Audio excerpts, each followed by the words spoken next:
바바냐바라밀. 네, 먼저 공지사항 간단하게 말씀을 드리고 시작하겠습니다. 우리 오늘 공로패를 드리기로 한 원주보살님, 별자보살님, 그동안 한 1년 반, 2년 가까이를 우리 원주보살님, 그리고 별자보살님, 본정환보살님과 해윤관보살님께서 아주 새벽부터 고생을 많이 하셨어요. 그래서 우리 불광사 살림에 큰 보탬이 되어 주셨습니다. 그래서 이분들께 공로패를 오늘 드리기로 했는데 두 분 다 일정이 있으셔서 못 나오시긴 했나 봐요. 그래서 유튜브로 보고 계실 테니까 큰 박수 한번 보내주시기 바랍니다. 네.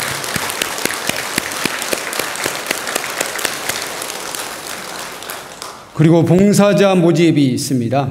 봉사자 보면은 우리 회보에 우리 사회자께서 이따 또 말씀드리겠지만 후원봉사팀, 연화부, 불광연희단, 풍물패, 지금까지는 없었던 봉사팀이 새로 생깁니다. 지금 생겼다기보다는요. 그래서 이 네 가지 봉사팀, 후원봉사팀은 우리 공양관에서 공양관이 아니라 공양실이라고 해야 된다고 해요. 우리 총무스님께서 공양실에서 우리 뭐 설거지도 할 수 있고 음식을 만들 수도 있고 그렇게 우리 공양조 보살님들을 도와서 공양실 봉사를 해주실 분, 후원봉사팀과 그리고 시다림 연부 봉사를 해주실 연화부 봉사자들, 그리고 불광연희단은 우리 저 해등보살님께서 지난번에 우리 춤 안무를 하셨잖아요. 그래서 그 팀이 특히 내년도에 제등행렬 할 때 보면은 연희단이 시작할 때 연희단이 앞에 나와서 무용하시는 거 보셨죠? 근데 그 팀에 우리 불광사 팀도 합류를 할 겁니다. 그러기 위해서 연희단을 만드는 거예요. 그것뿐만 아니라 우리 뭐 장립기념법회라든가 또 연말에 공연을 할 수도 있고요. 어쨌든 불광연희단은 그렇게 해서 조성이 될 겁니다. 그래서 많이 신청해 주시기를 바라고요.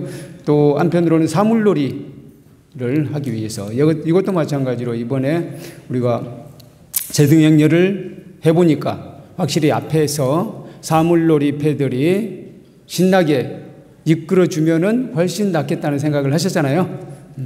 그래서 사물놀이패, 풍물패도 만들 예정입니다. 그래서 많은 분들이 함께 해 주시기를 부탁드립니다. 그리고 또 한 가지는 우리 절에서 자체적으로 떡을 만들 수 있는 시설을 준비하고 있습니다. 그래서 떡을 만들 수 있는 시설에서 봉사하실 분도 모집합니다. 그 부분도 이따 사회자가 말씀드리겠지만 제가 미리 말씀을 드립니다. 네, 이렇게 해서 우리 절이 알차게 운영될 수 있도록 많은 분들이 봉사하고 계시고 또 더 봉사에 참여해 주실 분들이 많이 생길 겁니다. 이 모든 분들을 위해서 큰 박수 한번 보내주시기 바랍니다.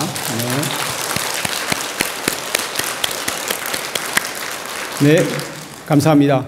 오늘은 질투심을 버려야 행복의 길이 열립니다 라는 주제로 말씀을 드리도록 하겠습니다. 가만히 생각해 보면요, 많은 불행의 씨앗이 질투심으로부터 비롯되었음을 우리는 알 수 있습니다. 우리 불광 사태도 실질적으로 질투심으로부터 시작되지 않았던가요? 그 내용까지는 정확하게 모르신 분들이 많겠지만 실질적으로는 질투심으로부터 시작됐어요. 대와다tta의 반역도 지난번에 제가 말씀을 드렸죠. 대와다tta의 반역도 질투심으로부터 시작되었습니다. 제가 챗GPT에게도 한번 물어봤어요.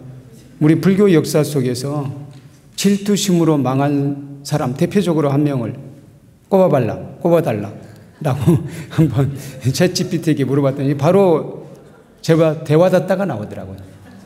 대와다tta가 주위의 다른 수행자들에 대한 질투심으로 부처님께 반역을 했고 그것이 우리 불교사에서 가장 큰 비극이었다라고 챗GPT도 그렇게 대답을 하더라고요.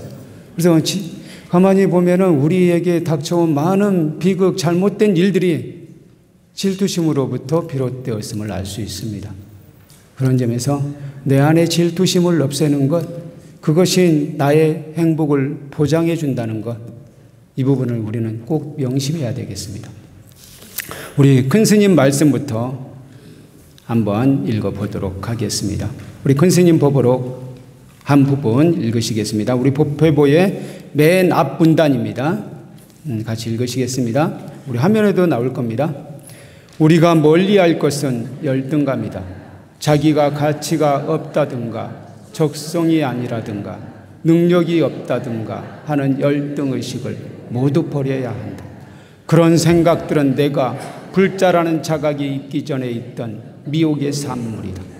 그런 것은 모두 버려야 한다. 우리가 불성이며 일체를 존재시키는 근원이다. 우리는 새로운 창조를 끝없이 펼칠 힘을 지니고 있다. 만약 이것을 부정하고 무시하고 외면한다면 자신을 부정하고 어두운 길로 후퇴시키는 결과밖에 오지 않는다. 부처님 시대에 마치카산다라는 지역, 마치카산다라는 지역은요, 사와티에서, 수라바스티에서 약 30여자나 떨어져 있습니다. 1여자나가 어느 정도죠? 오늘날의 킬로수로 이야기하면 한 12kg, 12, 13kg 정도 된다고 합니다. 소가 수레를 끌고 하루 동안 갈 수 있는 거리를 1여자나라고 해요. 소가 짐 수레를 끌고 보통 많은 경우 상인들이나 이런 분들은 그렇게 옛날에는 요즘에는 자가용으로 가시겠지만 옛날에는 소 수레를 끌고 갔습니다. 그래서 그것이 거리 측정의 한 중요한 단위가 되었던 거예요. 다시 말해서 사와띠에서 소 수레를 끌고 마치카산다에 가려면 며칠이 걸린다? 30일이 걸린다. 30여자나는 그런 뜻입니다. 30여자나 떨어져 있는 마치카산다에 찌따 장자라는 분이 있었어요. 찌따 장자. 이분은 아주 보시를 열심히 하신 분이에요. 그러니까 부처님 시대에 보시를 열심히 하신 분 많잖아요.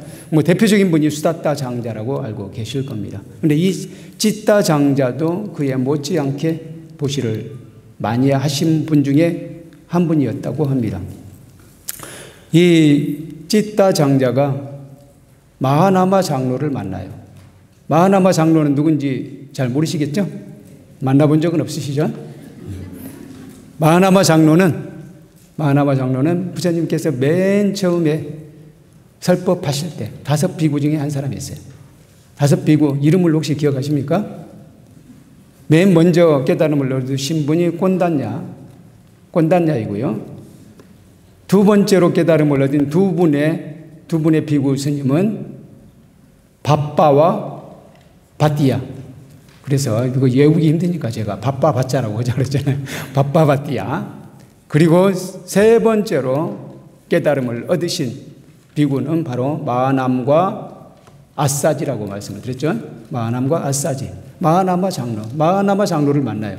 아싸지는 또 어떤 분이냐면요. 바로 사리불존자를 출가시키게 하는 귀한 인연을 만드신 분이 아싸지예요. 근데 이 마하나마 장로를 만납니다. 찌따 장자가. 그래서 마하나마 장로를 만나서 찌따 장자가 법문을 듣고 바로 그 자리에서 수다원과를 성취해요. 수다원과를 성취하고는 이분들에게 우리 승가에 내가 큰 보시를 해야 되겠다라고 생각하고 그 마치카산다에 승원을 지어요. 절을 지어서 바치는 거예요. 절을 지어서 바치고는 그리고 마침 그 동네 출신의 수담마 장로라고 있었어요. 수담마 장로를 수담마 장로로 하여금 그 사원을 지키게 해요. 다시 말하면 수담마 장로를 주지로 임명한 거예요. 수담마 장로를 임명합니다. 그리고는 그 이후에 많은 분들이 그 사원에 오게 됩니다. 사원에 오게 되니까 마침 또 사리불 목련존자도 오게 돼요. 사리불 목련존자가 오시니까 이 찌따 장좌가 또 대대적인 공양을 계획을 합니다. 그래서 사리불 목련존자를 비롯해서 많은 비구 스님들을 당신의 집으로 모셔서 공양청을 해서 공양을 하기로 해요. 그래서 사리불 목련존자에게 먼저 공양청을 해서 저희 집에 오셔서 공양을 하시옵소서라고 했습니다. 그리고는 수담마 장로를 만납니다. 수담마 장로를 만나서 장로님께서도 저희 집에 오셔서 공양하시지요 라고 했어요. 여러분들 같으면 이런 경우 여러분이 수담마 장로라면 기분이 나쁠까요? 뭐 그럴 수도 있을 것 같아요. 수담마 장로가 그때 기분이 팍 상했어요. 왜 그랬을까요? 자기가 그 절의 주지인데 자기한테 먼저 이야기하지 않고 사리불 목련존자를 먼저 초청했다는 그 질투심이 생긴 거예요. 그래서 기분이 팍 상해서 나는 안 가겠습니다. 나는 내일도 탁발을 나가겠습니다. 라고 얘기를 해요. 그리고 그 다음 날이 왔어요. 그 다음 날이 오니까 수담마 장로가 도대체 어떤 음식을 차려놨을까 궁금해졌어요. 그래서 다른 사람들보다 더 먼저 갑니다. 먼저 그 집에 찌따 장자 집에 갔어요. 찌따 장자 집에 갔더니 뭐 아주 흠잡을 데 없이 아주 잘 차려놨어요. 그럼에도 불구하고 한 가지가 빠졌더래. 참깨로 만든 과자가 빠졌더래. 참깨, 우리식으로 이야기하면 깨강정 같은 것 같아요. 깨강정. 참깨와 들깨를 섞어서 만든 깨강정. 그게 빠졌다고. 빠진 게 딱 보여요. 그게 상당히 좋은 음식 중에 하나인가 봐요. 인도에서는 그리고 공양청으로 올리게 되면은 이 딱딱한 것과 부드러운 것을 잘 조화를 시키거든요. 딱딱한 것이 한 반 정도 되고 부드러운 것이 반 정도 돼요. 강정 같은 경우는 좀 딱딱한 것 쪽에 속하겠죠. 그런데 딱딱한 것 중에서 보니까 깨강정이 없었던 거예요. 그래서 깨강정이 빠졌네요. 라고 했습니다. 그래서 또 다시 한번 이 분에게 요청을 합니다. 찌따 장자가 요청을 해요. 수담마 장로시여, 부디 우리 사리불 목련존자와 함께 지금 우리 집에서 공양을 하시기 바랍니다. 라고 이야기해요. 근데 그래도 아직까지도 화가 안 풀려요. 그래서 아닙니다. 저는 밖에 나가서 탁발하겠습니다. 하고는 밖으로 탁발을 하고 가버립니다. 그리고는 나중에 선언을 내요. 나는 이 절을 떠나겠습니다. 라고 선언을 내요. 그래서 찌따 장자는 그래서 뭐 여러 번 다시 요청을 하고 했지만 끝내 수담마 장로는 떠나버려요. 그래서 이제 찌따 장자도 뭐 더 이상 당신이 빌어야 된다고 생각하지는 않습니다. 여기까지는 해요. 근데 수담마 장로가 막상 떠나고 보니까 본인이 후회가 되는 거예요. 다시 가야 되는데 다시 가고 싶어졌어요. 근데 다시 가자니 좀 자존심이 상하기도 하고, 근데 그럼에도 불구하고 찌따 장자에게 다시 갑니다. 다시 가서 저를 받아주십시오. 라고 하니까 찌따 장자가 안 됩니다. 이번에는 안 됩니다요.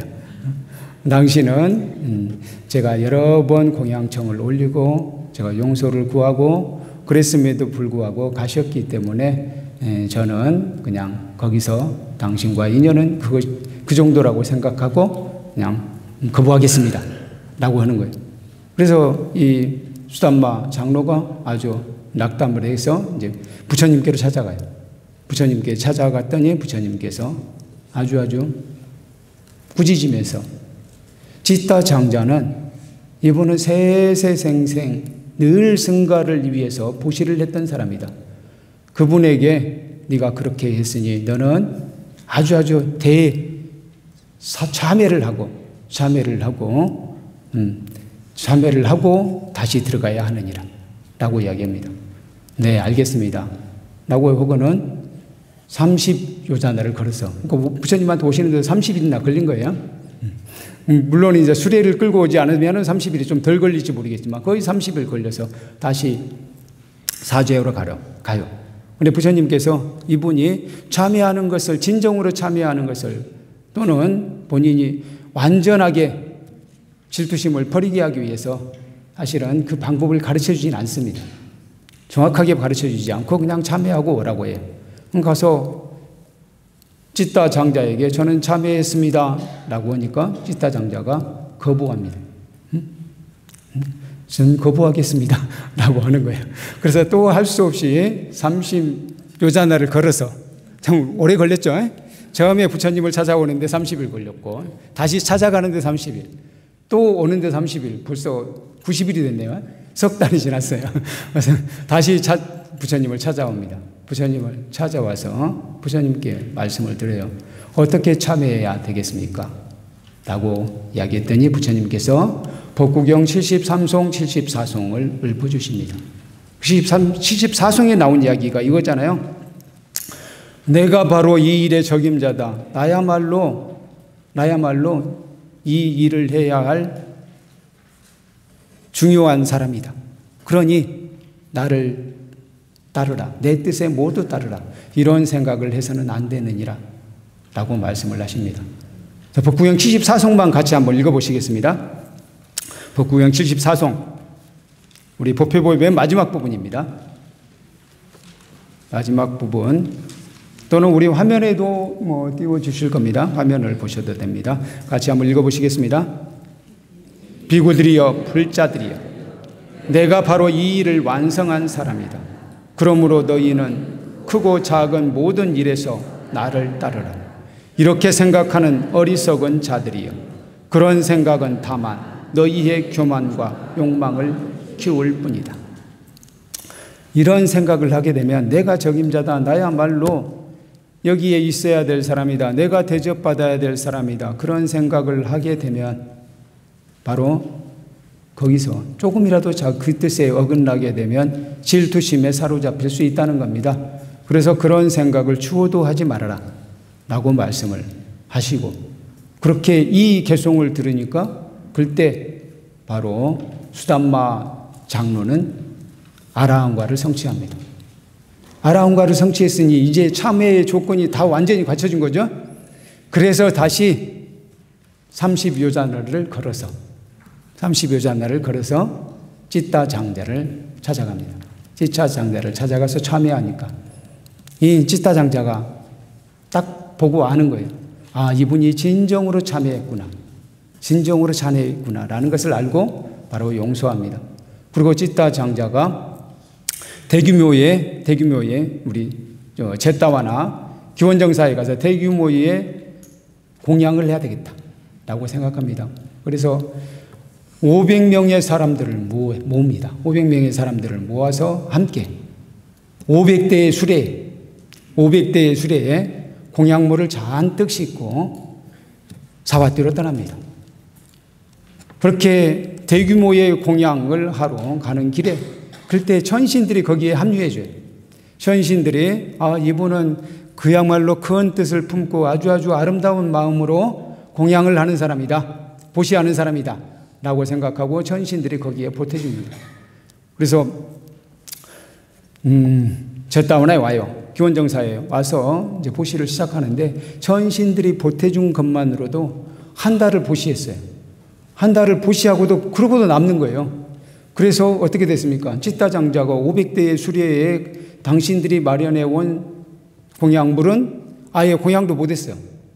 왜? 천신들이 보태준 그것들을 우선 드리느라고 공양도 못했습니다.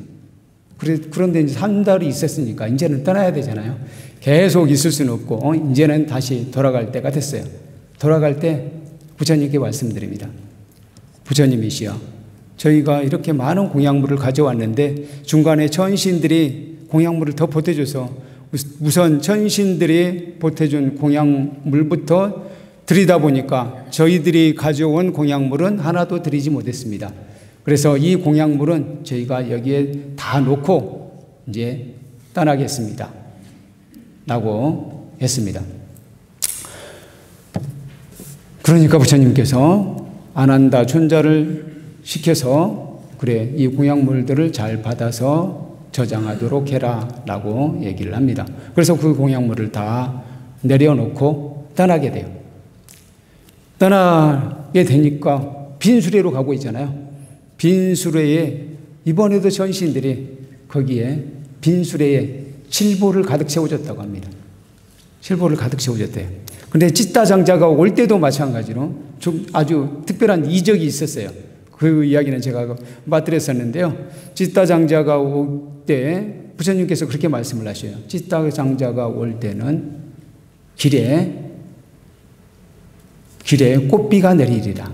꽃비가 내려서 거의 무릎까지 꽃비에 무릎까지 꽃비가 찰 것이다 라고 이야기해요. 그렇게 해서 올 때는 꽃비가 내리고 갈 때는 빈수레에 칠보가 가득 채워졌다고 합니다. 그렇게 해서 찢다 장자는 다시 집으로 돌아갔습니다. 그래서 여기에서 실제로 제가 드리고자 하는 말씀은 수담마 장로 이야기예요. 수담마 장로와 같은 그런 마음을 가져서는 안 되겠다. 수담마 장로가 질투심을 일으킨 이유는 뭐예요? 자기가 그 절의 주지인이 자기가 최고의 대접을 받아야 된다. 그런 생각을 한 거잖아요.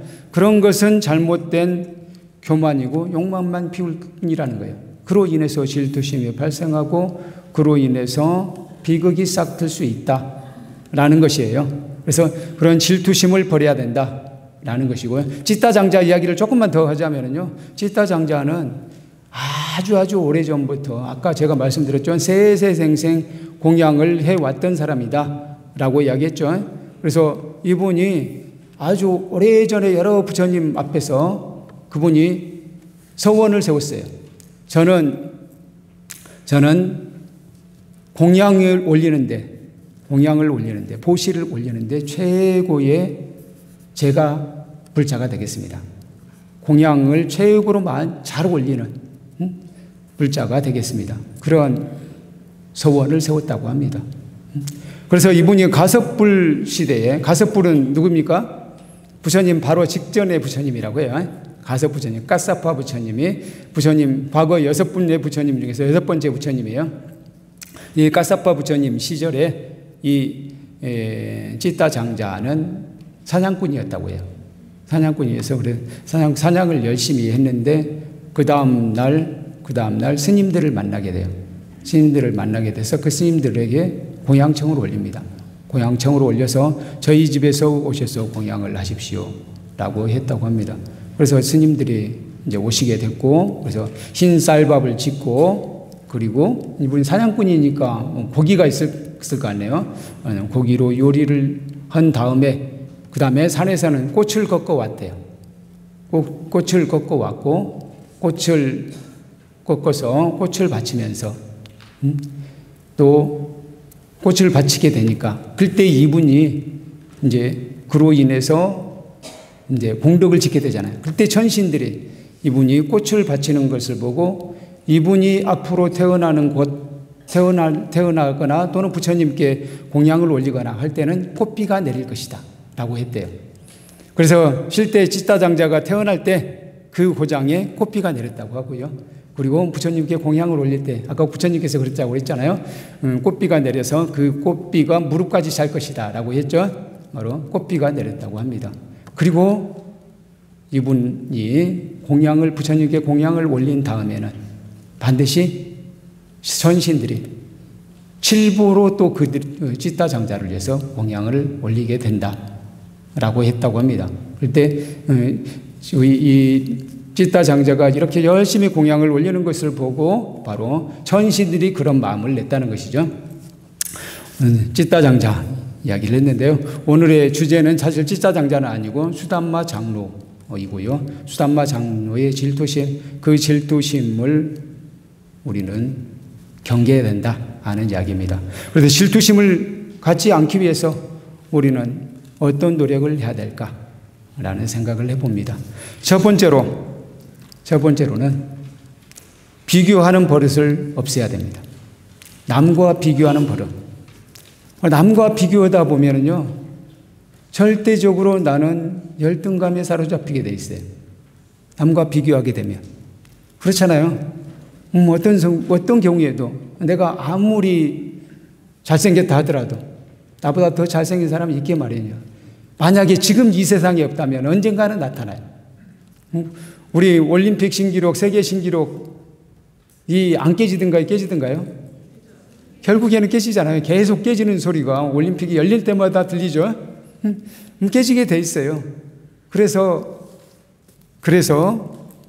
비교하다 보면은 절대로 행복하다 할 수 없다는 거예요. 비교하려면 자기 자신하고 비교해야 돼요. 자기 자신의 과거와 비교해야 돼요. 자기 자신의 어제와 비교해서 내가 어제보다는 오늘 나았다. 그런 비교는 괜찮을 것도 같아요. 그러나 남과 비교하는 버릇을 없애라. 근데 그렇게 되기가 쉽지는 않죠. 만약 꼭 비교해야 된다면 어쨌든 비교해야 된다면 그걸 열등감으로 발전시키지 말고 그걸로 자기 자신을 발전시키는 에너지로 삼을 필요는 있을 것 같아요. 저 친구보다 잘해야 되겠다라고 생각하면 선의의 경쟁을 하는 거죠. 그런 마음으로 그런 에너지로 쓰는 것은 꼭 나쁘다고 할 수는 없을 것 같아요. 비교하는 것이 무조건 나쁘다고는 할 수는 없지만 어쨌든 비교하는 버릇은 없애자. 특히 자기 자신은 모르지만 또 제 자식은 남의 자식과 비교하지 맙시다. 우리 보통 자식 비교를 너무 많이 하죠. 그래서 옆에서 좋은 소식이 들리면 갑자기 내 아들이 생각나. 우리 옆집에 누군가가 금메달을 땄다 그러면 아이고 내 자식은 뭐 하는 거 그렇게 생각한다는 거예요. 그냥 그것만 산탄하면 돼요. 남과 비교하는 버릇을 없애자. 그것이 질투심을 없애는 아주 좋은 방법이다 하는 것입니다. 두 번째로 자신에 대한 자부심을 가지십시다. 이 이야기는 제가 여러 번 했고 우리 큰 스님께서 항상 말씀하시잖아요. 어떤 이라도 모두 불성을 가진 존재이고 귀한 존재이다. 부처님이다. 부처님 무량 공덕 생명을 지니고 있는 이이다. 부처님의 무량한 공덕 생명으로 태어난 이들이다. 라고 이야기했어요. 그래서 각자 가장 조화롭게 이 세상에 태어났습니다. 그 사람에게 가장 걸맞게 태어났어요. 저는 이 세상의 모든 존재가 다 그렇다고 생각해요. 어떤 생명체도. 예를 들어서 우리가 새들도 나름 우리가 비교를 하잖아요. 가치와 까마귀와 참새. 이 중에서 누가 제일 잘생겼던가요? 가치는 가치대로 나름대로 좋아요. 가치가 까마귀 반, 독수리 반 하면 이상하지 않겠어요? 가치는 가치로서 존재하기 때문에 가장 아름다운 거예요. 가치는 가치대로 존재 가치가 있고 참새는 참새대로 존재 가치가 있다는 거예요. 우리 인간도 마찬가지예요. 그분이 어떻게 생겼든 간에 어떤 장애를 갖고 있든 간에 그건 나름대로 이유가 있고 나름대로 훌륭하다. 나름대로 가치가 있다. 저는 그렇게 봐야 된다고 생각합니다. 그래서 그분은 있는 그대로 존중받아야 된다. 그렇게 생각해요. 그래서 그런 자신에 대해서 자부심을 가져야 된다는 거예요. 그리고 그렇게 생긴 사람, 그런 경험을 가진 사람은 이 세상에 유일해요. 그렇지 않습니까? 그러니까 자기 자신을 생각해 보면은 자기 자신이 예를 들어서 이 농부의 자식으로 태어나서 어린 시절을 시골에서 자라고 또 나중에는 커서 서울에서 자란 다음에 이렇게 살고 있다. 그 과정을 똑같이 밟은 사람은 이 세상에 한 명도 없다는 거예요. 자기 자신과 똑같은 과정을 밟은 사람 한번 찾아보세요. 한 명도 없어요. 유일한 존재예요. 그런 점에서 이 세상의 모든 존재는 다 가치가 있다라는 것입니다. 그래서 내가 지금 어떤 위치에 있더라도 어떻게 살고 있더라도 나는 훌륭한 존재이다. 나는 가치가 있다. 이 세상을 살아갈 가치가 있다라는 것에 대해서 자부심을 가져야 된다 하는 것입니다. 그래서 우리 불자들은 잡부장경에 나온 말씀 제가 자주 말씀을 드립니다만 태산 같은 자부심을 갖되 누운 풀처럼 겸손하라. 그런 말씀이 있어요. 태산 같은 자부심을 가져야 된다. 우리는 모두 존귀한 존재이기 때문에 자기 자신에 대해서 태산 같은 자부심을 가져야 돼요. 그런데 나만 그런 게 아니라는 거예요. 누구나 다 존귀하다고 그랬잖아요. 누구나 다 존귀하기 때문에 우월감은 가질 필요가 없는 거예요. 그냥 모두가 다 존귀하다라는 자부심을 갖되 누구나 다 존귀하기 때문에 겸손해야 된다는 거예요. 누운 뿔처럼 겸손하라라고 했습니다. 그래서 자부심을 가져야 된다. 자부심을 가져야 된다라는 말씀 속에는 한편으로는 겸손해야 된다라는 것도 들어있습니다. 셋째, 스스로의 조건에 만족하는 것. 또 아주 중요합니다.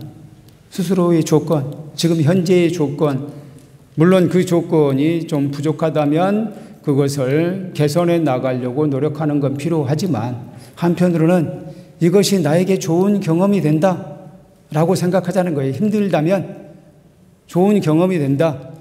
예를 들어서 내가 사업을 하다 보니까 사업 대출을 많이 받아서 사업을 하다 보니까 결국 사업을 접어야 됐고 마지막에 남은 것은 대출만 남아서 그것을 열심히 갚아 나가야 되는 그런 상황이 되는 경우가 꽤 되죠. 그런 경우가 많습니다. 특히 우리나라에서 자영업을 한다는 게 너무 힘들어가지고 자영업을 하다가 그런 식으로 어려움에 처한 이들이 많습니다.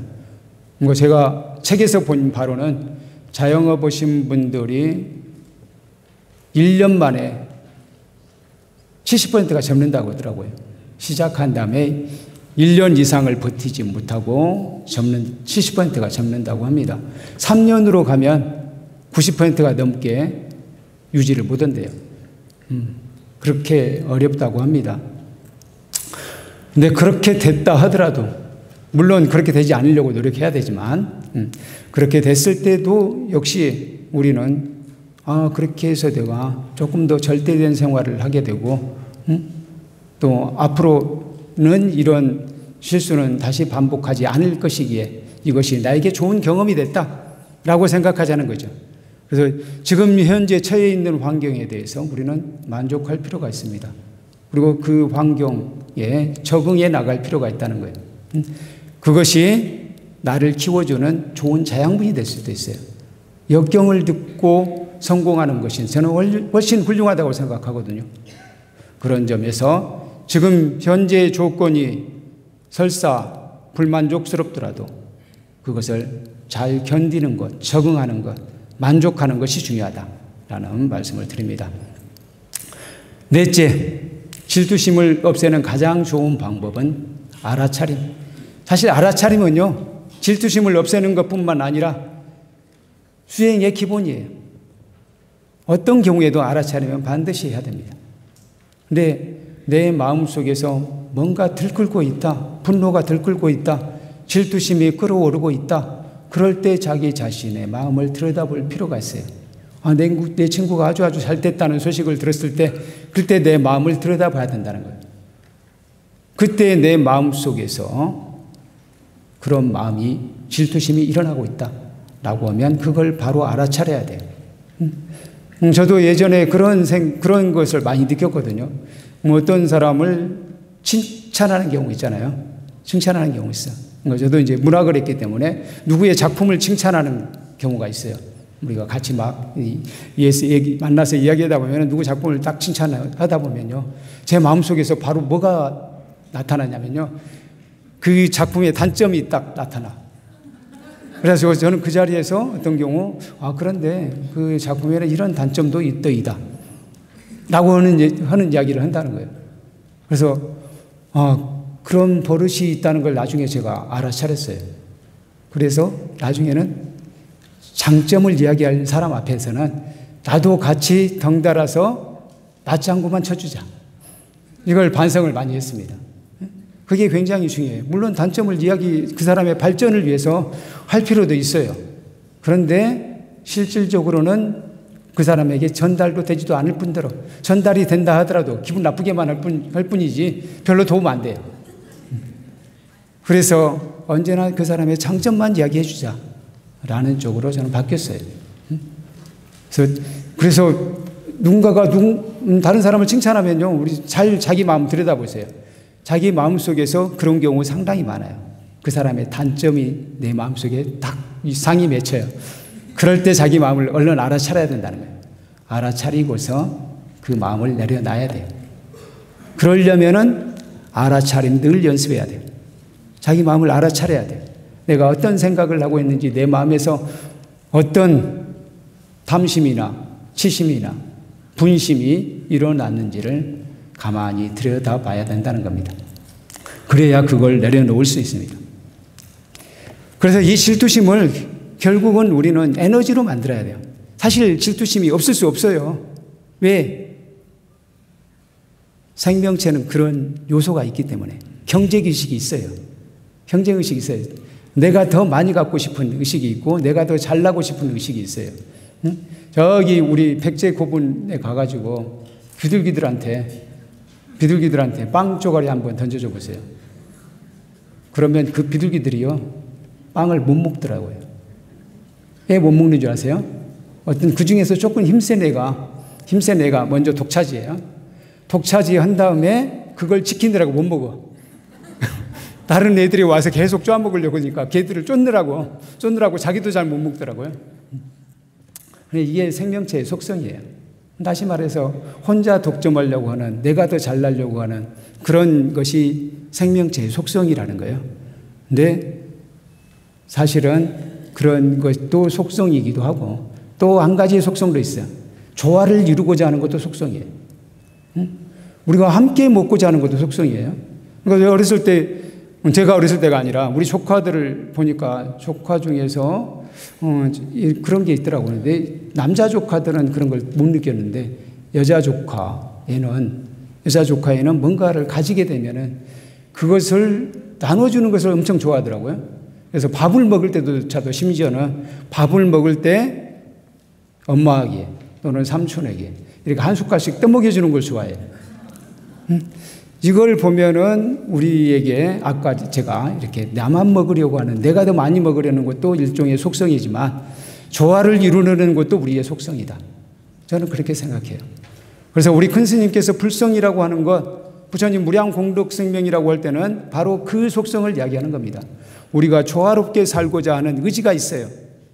어떻게 보면 이게 더 강할 거예요. 그렇기 때문에 우리가 사회를 이루고 살고, 사회를 이루면서 화합하면서 살고, 서로 싸우기도 하지만 결국에는 조화를 이루어내잖아요. 우리가 대통령 선거하면서 치열하게 싸웠잖아요. 양쪽 진영이 치열하게 싸웠지만 결국 한 사람이 선출되었고 거기에서 또 그 한 사람을 중심으로 해서 나라가 정리가 됐잖아요. 그렇게 해서 또 5년이 지나가는 거예요.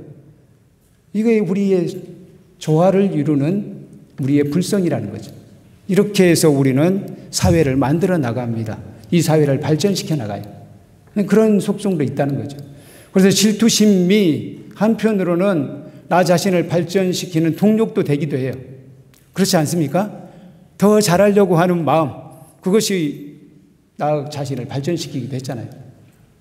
그래서 질투심이 일어난다면 이게 제일 중요한 것 같아요. 마지막 것이 제일 중요한 것 같아요. 알아차림을 할 필요가 있어요.